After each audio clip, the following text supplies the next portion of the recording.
Jika tidak ada hal yang luar biasa, kepemimpinan Presiden Joko Widodo akan rampung dalam 1 tahun ke depan.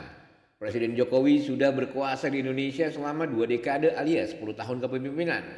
Majalah Time menilai demokrasi di Indonesia relatif baik. Namun di masa akhir kepemimpinannya terdapat potensi kemunduran demokrasi di Indonesia. Majalah Time memperkirakan Jokowi akan dikenang sebagai presiden yang mengantarkan kemunduran demokrasi di Indonesia.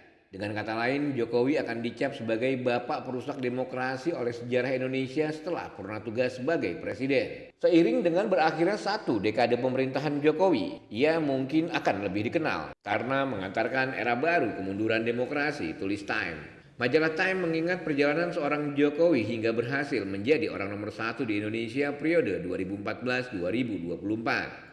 Sosok Jokowi sempat menghadirkan optimisme seputar kondisi demokrasi yang bahkan dinilai berada di puncaknya. Jokowi bahkan sempat menjadi mercusuar harapan lantaran bukan berasal dari kelompok elit. Namun harapan itu mulai sirna seiring manuver Jokowi. Hal ini tampaknya tak terlepas dari pencalonan sang anak Gibran Rakabuming Raka sebagai cawapres Prabowo Subianto. Padahal di awal masa kepemimpinannya dulu, Time sempat menulis bahwa Jokowi adalah harapan di liang kegelapan politik dinasti di Indonesia. Tidak hanya itu, majalah Time melihat Jokowi tengah berusaha membangun ibu kota negara Nusantara sebagai warisan besarnya. Namun pembangunan ini justru dinilai sebagai warisan gelap pemerintahan Jokowi yang disinyalir akan menjadi monumen mangkraknya demokrasi.